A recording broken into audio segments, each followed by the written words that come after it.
Assalamualaikum dan salam sejahtera. Bertemu lagi dalam Sumber Seminggu edisi 8 Julai 2022 bersama saya Faridah Amiratul. Berita utama minggu ini, tragedi banjir lumpur di Baling, Kedah. Peristiwa menyayat hati apabila 3 kematian direkodkan dalam banjir lumpur yang melibatkan 3 sekeluarga di kampung Iboi, Kupang. Mangsa tersebut iaitu wanita hamil 4 bulan Nurul Hanis Abu Hassan 23 dan ibu mertuanya Salmah Mat Akib 53 yang ditemui dalam keadaan berpelukan kira-kira 100 meter dari lokasi rumah mereka runtuh. Manakala mayat mangsa ketiga pula anak kepada Salmah iaitu Khairul Ikhwan Nur Azam 14 tahun. Menurut Agensi Pengurusan Bencana NADMA, keseluruhan mangsa banjir membabitkan 1,490 orang dengan kebanyakan rumah terkesan mengalami kerosakan serta sebanyak 25 kediaman musnah sepenuhnya. Dalam pada itu, Perdana Menteri Datuk Seri Ismail Sabri Yaakob mengumumkan bantuan awal kepada mangsa banjir dengan peruntukan sebanyak RM500,000 meliputi bantuan wang ihsan sebanyak RM1,000, bantuan barang keperluan asas sebanyak RM2,500, bantuan barangan elektrik sebanyak RM500 dan pembaikan rumah. Sementara itu, Menteri Besar Kedah Datuk Seri Muhammad Sanusi Maknor berkata, sumber air yang terkumpul banyak di Gunung Inas mengalir turun dengan laju di sudut cerun curam dipercayai menyebabkan berlakunya kejadian banjir dan fenomena kepala air. Kesimpulan itu berdasarkan tinjauan udara yang dilakukan bersama Polis Diraja Malaysia PDRM pada Rabu di kawasan gunung itu yang turut mendapati tiada pecahan takungan air seperti yang didakwa. Sanusi juga menafikan beliau menutup isu musangking yang dikaitkan segelintir pihak kerana musangking sudah wujud sebelum beliau mentadbir Kedah lagi.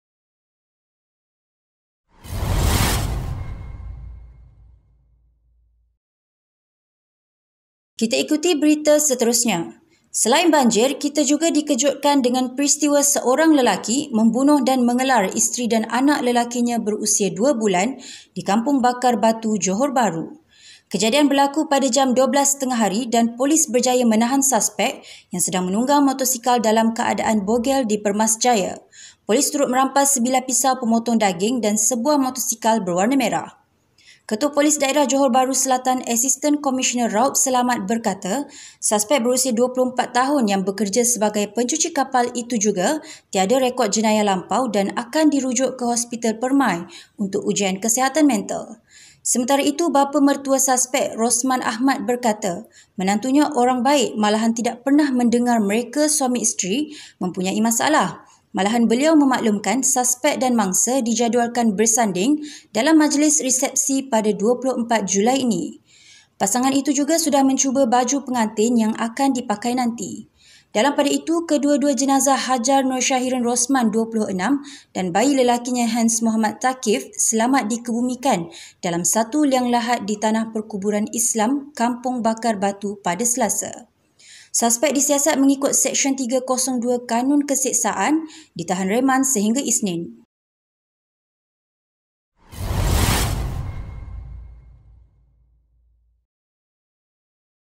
Ini berita yang ditunggu-tunggu mengenai bekalan minyak masak di pasaran.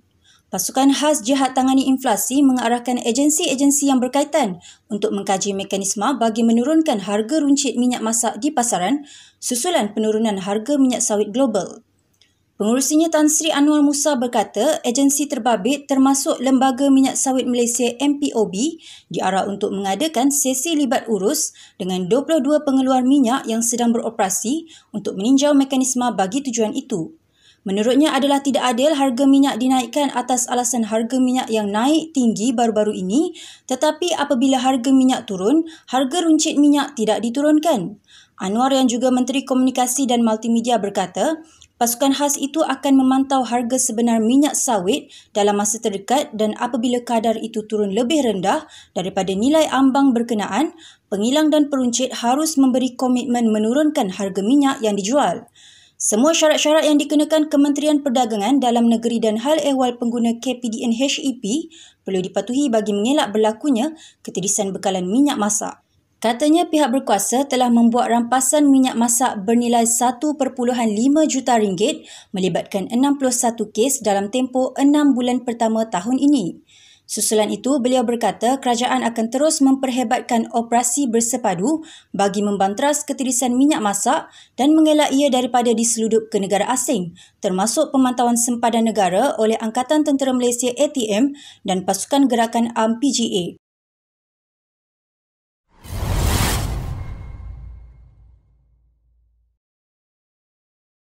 Daripada berita nasional, kita ke berita mahkamah. Penyanyi dan komposer Muhammad Yassin Sulaiman bersyukur selepas Mahkamah Magistrate di sini melepas tanpa membebaskannya daripada tuduhan mengedar dadah berbahaya jenis ganja pada Rabu. Menurutnya, keputusan itu perkembangan yang positif buat dirinya. Yassin juga mengucapkan terima kasih kepada rakan serta keluarga yang banyak memberikan sokongan. Dalam pada itu, Abang Yassin, Zain Sulaiman berkata, mereka sekeluarga gembira dan bersyukur dengan keputusan tersebut, biarpun adiknya tidak dapat beraya bersama menjelang Aidiladha nanti. Terdahulu, penyanyi nasyid Yassin terlepas daripada hukuman gantung sampai mati selepas Mahkamah Magistrate Petaling Jaya melepas tanpa membebaskannya daripada tuduhan mengedar dadah berbahaya jenis ganja yang dianggarkan berat sebanyak 214 gram Mac lalu. Bagaimanapun, dia dituduh atas kesalahan memiliki dadah jenis cannabis seberat 193.7 gram dan dituduh mengikut Seksyen 39A-2 Akta Dadah Berbahaya 1952. Ia juga memperuntukkan hukuman penjara seumur hidup atau tidak kurang 5 tahun penjara dan tidak kurang 10 sebatan.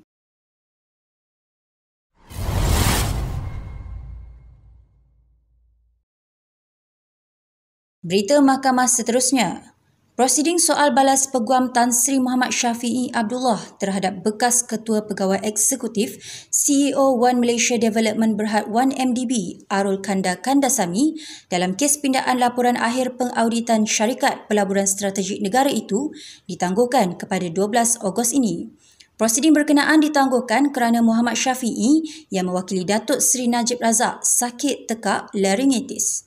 Terdahulu pada 14 Jun lalu, Hakim Mahkamah Tinggi Muhammad Zaini Mazlan membenarkan pendakwaan untuk memanggil Arul Kanda memberikan keterangan sebagai saksi pendakwaan terhadap Najib mengikut Seksyen 63 Akta Pencegahan Rasuah Malaysia SPRM. Arul Kanda sudah selesai memberikan keterangannya sebagai saksi pendakwaan dan prosiding akan bersambung dengan Muhammad Syafiee menyoal balas saksi. Najib 68 didakwa menggunakan kedudukannya untuk mengarahkan pindaan dilakukan terhadap laporan akhir pengauditan 1MDB sebelum dibentangkan kepada PAC untuk mengelakkan sebarang tindakan diambil terhadapnya.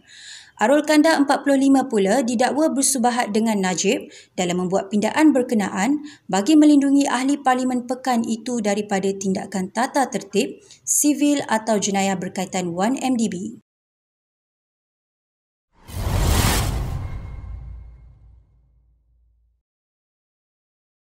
Keputusan rasmi akhir pemilihan PKR 2022 menyaksikan Senator Fadlina Siddiq menang bagi jawatan Ketua Wanita Pusat dengan meraih 18,923 undi. Keputusan yang dipaparkan dalam laman web PKR itu secara tidak langsung membuatkan pihak lawan Rozia Ismail tewas kerana hanya memperoleh 18,891 undi sahaja. Sementara itu, pengerusi jawatan kuasa pemilihan parti JPP PKR, Dr. Zaliha Mustafa menyatakan hasil penelitian audit menerusi analisa digital mendapati terdapat percubaan-percubaan untuk menggodam keputusan oleh sebilangan pihak yang tidak bertanggungjawab. Bagaimanapun, perkara-perkara tersebut telah dikenal pasti dan pakar audit telah pun memberi cadangan untuk mengemaskini rekod pengundian. Menurut Zaliha, walaupun terdapat sedikit perubahan dalam keputusan rasmi itu, ia masih tidak menjejaskan keputusan kemenangan sebahagian besar calon-calon baik di peringkat pusat maupun di peringkat cabang. Keputusan rasmi pemilihan PKR 2022 turut menyaksikan jawatan timbalan Ketua Wanita disandang Juwairiyah Zulkifli 15,693 undi, manakala Ketua AMK disandang Adam Adli 12,301 undi dan Muhammad Kamil Abdul Munim meraih 11,526 undi sekaligus melayakkan beliau memegang jawatan timbalan Ketua AMK.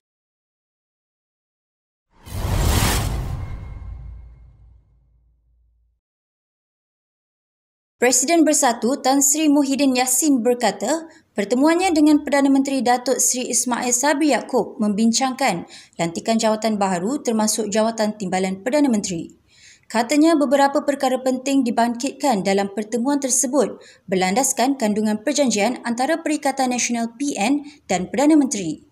Menurutnya lagi, pelantikan-pelantikan baharu itu termasuk Menteri Baru, Timbalan Perdana Menteri, termasuk lantikan GLC iaitu syarikat berkaitan kerajaan, badan-badan berkanun dan peruntukan-peruntukan kerajaan. Terdahulu, Menteri Perusahaan Peladangan dan Komoditi Datuk Zuraida Kamaruddin mengumumkan keluar daripada Bersatu bagi menyertai Parti Bangsa Malaysia PBM menyebabkan kedudukan Zuraida dalam Kabinet menjadi tanda tanya. Sebagai rekod, Ahli Parlimen Ampang itu dilantik sebagai menteri atas kapasitinya mewakili Parti Bersatu. Bagaimanapun, parti itu menuntut agar Zuraida digantikan dengan wakil rakyat bersatu yang lain. Ahli Parlimen Paguh itu juga meminta Perdana Menteri membuat keputusan segera mengenai jawatan yang diminta.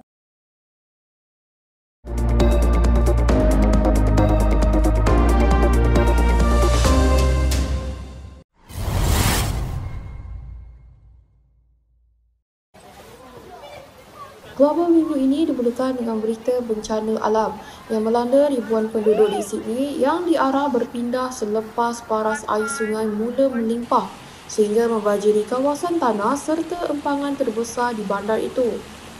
Pegawai Kanan Perkhidmatan Kecemasan Negeri Ashley Sullivan berkata, kira-kira 32,000 orang kini berada di bawah amaran pemindahan melibatkan kawasan yang terjejas. Gambar dan video yang disiarkan stesen televisyen tempatan memaparkan kawasan sungai di Australia kini bertukar warna coklat lumpur sehingga mengubah kawasan yang luas menjadi tasik di pinggir bandar Camden di barat daya Sydney. Jalan raya pula tidak kelihatan serta beberapa kediaman roboh dihanyutkan air banjir yang deras. Di beberapa kawasan, banjir sudah mencecah paras lutut dan jumlah air di empangan Warugamba merekodkan paras berlebihan. Menurut Reuters, Australia kini berada dalam situasi perubahan iklim yang mendadak dengan kemarau, kebakaran belukar, kerosakan batu karang, Great Barrier Reef serta banjir luar biasa. Disebabkan catatan suhu kini lebih tinggi, atmosfera bumi menjadi lebih lembap dan mengeluarkan lebih banyak hujan. Pada Mac lalu, lebih 20 orang maut dihanyutkan air banjir yang mengalir deras sehingga mencecah paras bumbung.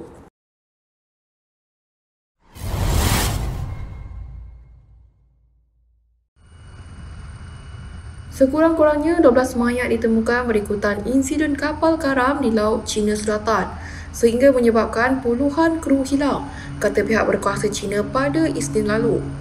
Pengumuman tersebut dibuat beberapa hari selepas insiden sebuah kapal kejuruteraan yang berada di 160 batu nautika, 296 km barat daya Hong Kong, mengalami kerosakan besar dan terbelah dua ketika taufan melanda. Media tempatan China Global Television Network CGTN melaporkan sejumlah 30 kru meninggalkan kapal dikenali sebagai Fujian 001 yang digunakan untuk pembinaan tenaga angin luar pesisir selepas rantai sauhnya terputus akibat taufan. Rakaman CCTV memaparkan kren terapung bagi projek ladang angin luar pesisir itu berada dalam keadaan bahaya menerusi sistem pemantauan sebelum ia tenggelam. Pasukan penyelamat juga bertindak memperluas skop pencarian di sekitar lokasi kejadian dengan petugas perubatan dihantar bersama setiap kapal penyelamat bagi memberi bantuan segera kepada mana-mana mangsa yang berjaya ditemukan. Rakaman awal pihak berkuasa Hong Kong menunjukkan seorang individu diselamatkan dengan menggunakan helikopter walaupun ombak terus menghempas di kapal berkenaan yang sudah separuh tenggelam.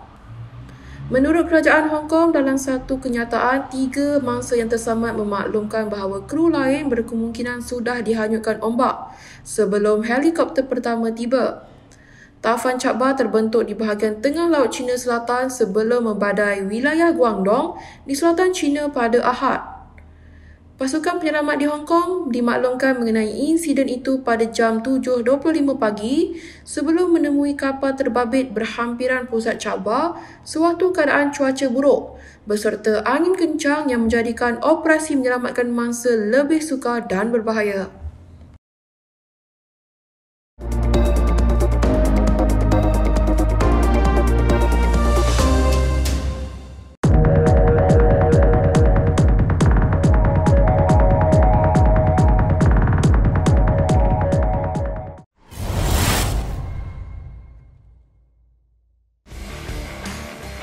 Pentas arena minggu ini dibuka dengan kenyataan atlet berbasikal trek negara Muhammad Shah Firdaus Sahrum yang hanya mahu menikmati kayuhannya meskipun merasakan tekanan apabila menjadi sandaran utama bagi meraih pingat pada Tamasya Sukan Commonwealth Birmingham 2022 bermula 28 Julai hingga 8 Ogos ini.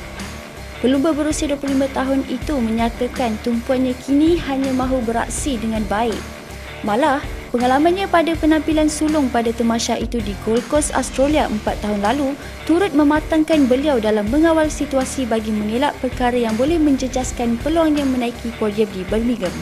Pada penampilan di Gold Coast, Shah Firdaus menduduki tempat keempat pada final acara pecut lelaki selain membantu Malaysia menamatkan final pecut berpasukan di kedudukan kelima. Shah Firdaus menjadi sandaran utama skuad berbasikal trek kebangsaan di Birmingham selepas jaguh negara Datuk Muhammad Azizul Hasni Awang tidak menyertai tamasya sukan kerana masih dalam proses pemulihan selepas menjalani pembedahan jantung terbuka April lepas.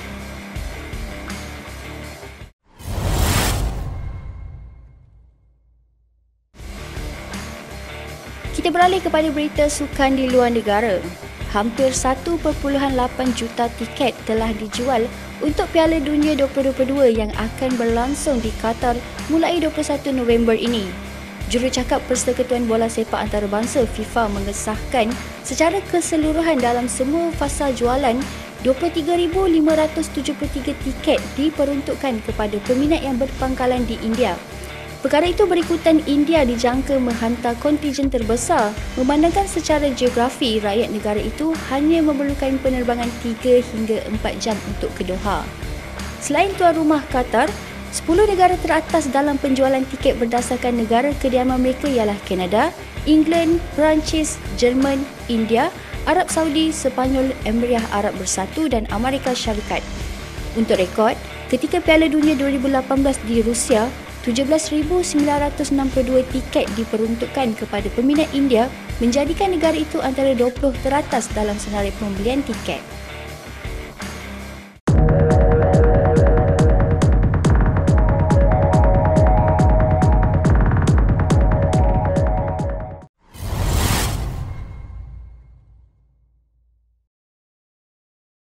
Akhir sekali kita ikuti berita dari Tanah Suci Mekah. Kira-kira 1 juta jemaah dari seluruh dunia melaksanakan wukuf di Arafah bermula tergelincirnya matahari waktu Zuhur 9 Zulhijjah sehingga terbitnya fajar pada 10 Zulhijjah. Untuk rekod, Arab Saudi akan menyambut Aidiladha pada 9 Julai 2022. Lembaga Tabung Haji berkata jemaah mula berangkat ke Arafah pada Khamis manakala petugas haji pula pada Rabu malam membuat persiapan. Terdahulu, Menteri di Jabatan Perdana Menteri Hal Ehwal Agama, Datuk Idris Ahmad telah beramah mesra bersama jemaah haji di bangunan Land Premium dan bangunan kos Al-Janadriyah. Dalam pertemuan itu, Idris mengingatkan para jemaah agar mengambil peluang, menumpukan sepenuhnya ibadat dan bersikap toleransi sesama rakan sebilik untuk mewujudkan suasana harmoni di kediaman mereka. Semoga semua jemaah haji Malaysia dikurniakan kesihatan yang baik dan dapat menunaikan ibadat haji dengan sempurna. Bermula minggu hadapan, Sumber Seminggu akan bersiaran pada setiap Sabtu malam, pastinya dengan berita lebih menarik dan informatif. Menerusi laman media interaktif Facebook, YouTube, Instagram dan TikTok Sumber Kini. Assalamualaikum.